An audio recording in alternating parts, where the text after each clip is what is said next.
ከአንድ አምላክ በሚሆን በአብ በወልድ በመንፈስ ቅዱስ ሚያዝያ 28 በዚች ቀን በኮራ እሳት ተራራ በገል ተጠምዶ የሚኖር ቅዱስ ሜልዮ በሰማዕትነት አረፈ። ይህም አባት ኮራ እሳት በሚባል አገር በተራራ ባሉ ዋሻዎች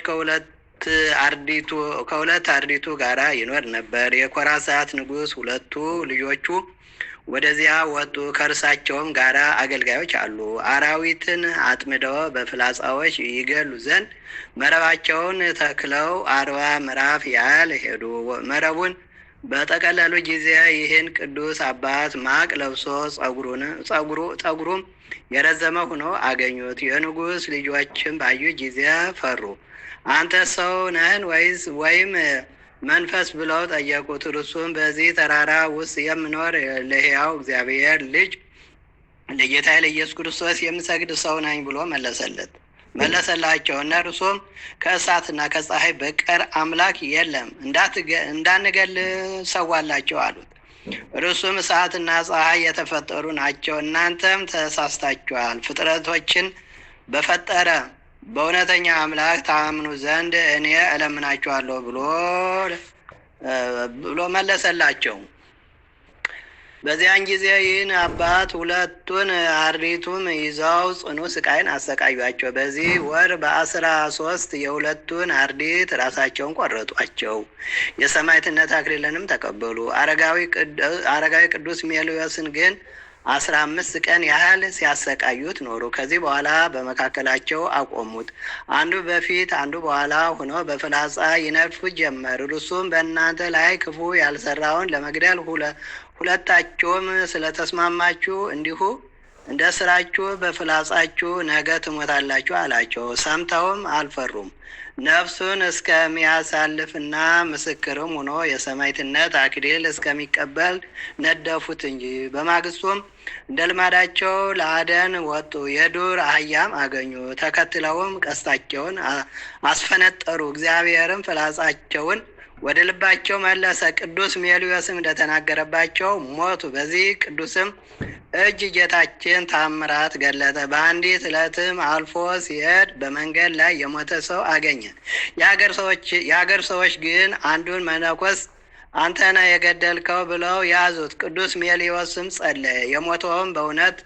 የሞተውንም በውኑ የገደለ ይህ መነኩሴ ነውን? አለው። ያን ጊዜ የሞተው ተነስቶ እርሱስ አልገደለኝም፣ ነገር ግን ብዙ ገንዘቤን ከአንድ ቄስ ዘንድ አደራ አስጠበቅኩ፣ ስለዚህ ገደለኝ፣ ከዚህም ጣለኝ አለ። ደግሞም እንዲህ ብሎ ለመነው፣ እገሌ ወደሚባል ወደዚያ ቄስ ሂደህ ገንዘቤን ከእርሱ ተቀብለ ለልጆቼ ስጥ። ቅዱስ ሜልዮስም እስከ ትንሣኤ ቀን በሰላም አርፈ ተኛ፣ እኔ ገንዘብ አከፋፋይ ዳኛ አይደለሁም አለው። ያን ጊዜም ተኛ። ለእግዚአብሔር ምስጋና ይሁን፣ እኛንም በዚህ በቅዱስ ሜልዮስ ጸሎት ይማረን፣ በረከቱ ከእኛ ጋር ትኑር ለዘላለሙ አሜን። ሰላም እብል ለሜልዮስ ጻድቅ እምፍትወተ ሥጋ ሩቅ እንዘ ይነድፍዎ ሎቱ ባሕፃሆሙ ውሱቅ እፎ ያሂዘኖም ለነአውተ አርዌ ደቂቅ እምእስርተ ርሱ ነዊሃ ወልብሱ ዘሰቅ። በዚች ቀን መቅሱር ከሚባል አገር ቅዱስ ብስጣውሮስ በሰማዕትነት አረፈ። የዚህም ቅዱስ አባቱ ጻድቅ ሰው ነው። እናቱን ግን ሰይጣን አስቷት ወደ እስልምና ገባች። እርሱም ፈሪሃ እግዚአብሔር እየተማረ እስከሚጎለምስ አደገ። አካለ መጠንም አድርሶ ሚስት አገባ። ከእርሷም ልጆችን ወለደ። ብዙ ዘመናትም ባለፉ ጊዜ አንገተ ደንዳናና በቀለኛ ሰው በእርሱ ላይ ተነስቶበት ወደ እስላሞች መኳንንት ሂዶ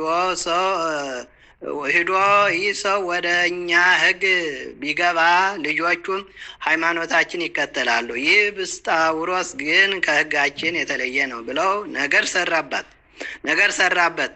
የእስላሞች ዳኞችም በሰሙ ጊዜ መልእክተኞች ልከው ወደ እርሳቸው ወደ ሸንጎ አቀረቡት። ስለ ሃይማኖቱም ጠየቁት። ክርስቲያን እንደሆነ ያለ ፍርሃት ክርስቲያን ነኝ ብሎም ታመነ። ዳኛው ግን ይሸነግለው ዘንድ በፍቅር ይናገረው ጀመረ። ከከበረች እና ከቀናች ሃይማኖት ይመልሰው ዘንድ ብዙ ስጦታዎችንም እንደሚሰጥ ቃል ገባለት። ቅዱሱ ግን ከቶ አልተመለሰም፣ ወደ ስጦታውም ከቶ ልቡ አላዘነበለም።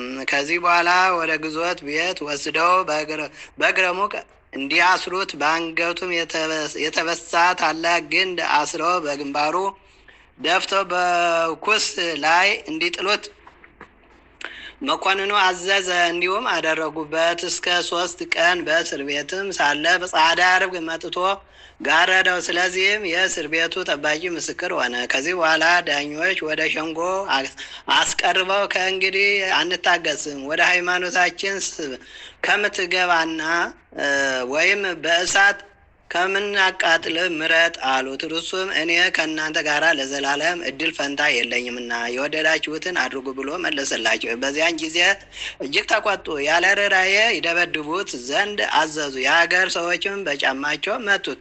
አንዲት ሴትም መጥታ በጫማዋ መታችው። ወዲያውኑ እጆቿ ደረቀ። ከዚህ በኋላ ባለ ሰይፍ ከመኮንኑ ታዝዞ ወጣ። ሰይፉንም መዝዞ ያሳቋርጥ መላልሶ አንገቱን መታው። ምቱም ወደ ጎን ሂዶ ጆሮውን ቆረጠው። አመታቱ ክፉ ስለሆነ ከስሮቹ ብዙ ደም ፈሰሰ። ከዚህ በኋላ ተውት። ወደ እምነታቸውም ሊያስገቡት እምቢ ባላቸው ጊዜ ሁለተኛ ሰይፉን መዝዞ ሰያፊው የከበረች አንገቱን ቆረጠው። በመንግስተ ሰማያትም የምስክርነት አክሊልን ተቀበለ። ስጋውንም ከእሳት ጨመሩ፣ ግን አልተቃጠለም። ዘመዶቹ መጥተው በኑን ወደ ሀገሩ ወሰዱ። በቅዱስ ዮሐንስ ዘሐራቅሊ ጎን ቀበሩት። የክብር ባለቤት ጌታችንም ብዙ ድንቆች ታምራትን ከስጋው ገለጠ። ለእግዚአብሔር ምስጋና ይሁን፣ እኛንም በዚህ በከበረ ሰማይ ጸሎት ለዘላለሙ ይቅር ይበለን፣ አሜን። ሰላም እብል ለብስጣቡሮስ መስተጋድር ዘበትርጓሜው መስቀል እምድህረ መተርኩሳዱ በመጥባይት ስውል አስተራየ በኑ ምስለ ተአምር ዋይል በውስተ ሀገር ዘስማ ህርቃል። በስመ አብ ወወልድ ወመንፈስ ቅዱስ አሐዱ አምላክ። አመ ዕስራ ወተሱ ለሚያዝያ በዛቲ ዕለት ተስካረ ልደቱ ለእግዚእነ ኢየሱስ ክርስቶስ ሎቱ ስብሐት ኃይሉ ወምሕረቱ ያህሉ ምስለ ኩልነ ህዝበ ክርስቲያን ለዓለመ ዓለም አሜን።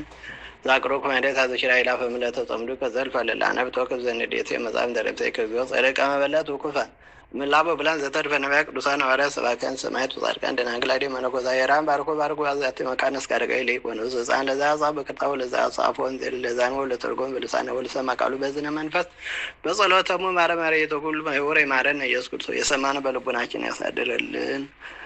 ቅዱሳን አባቶች ረድኤት በረከተ ሰማዕታት ረድኤት በረከተ ቅዱስ አማኑኤል በረከቱን ያድለን። አቡነ ዘበሰማያት ይትቀደስ ስምከ ትምጻእ መንግሥትከ ወይኩን ፈቃድከ ከመ በሰማይ ከማሁ በምድር ሲሳየነ ዘለለዕለትነ ሀበነ ኅድግ ለነ አበሳነ ወጌጋየነ ከመ ንሕነኒ ንኅድግ ለዘአበሰ ለነ ኢታብአነ እግዚኦ ዘመንሱት ለአድኅነነ ወነሐነ እምኩሉ ኩይስ መዛግየት መንግሥትከ ሄዶ ስብሐት በስመ ቅዱስ ያሬድ መላኩ ዘይትማነ ሰላም ለይሽ ድንግል እና ወደንግሎ ስጋጅ በእግዚአብሔር ጠዋት ሰላም ነች ብሩክት አንቲ ማነቶ ወድኩ ለከርሲ ተፈሲ ፍሲ ዶምኒ ጸጋ እግዚአብሔር ነው ሳሊ ወጸልይ ምሕረት አበቅሮ ልጅ ኢየሱስ ክርስቶስ ከመይ ስራ ሄደና ታይንተ ማይቶ ባህል በገሬ ተሰራማ ይሰራት እግዚአብሔር ይፍታ።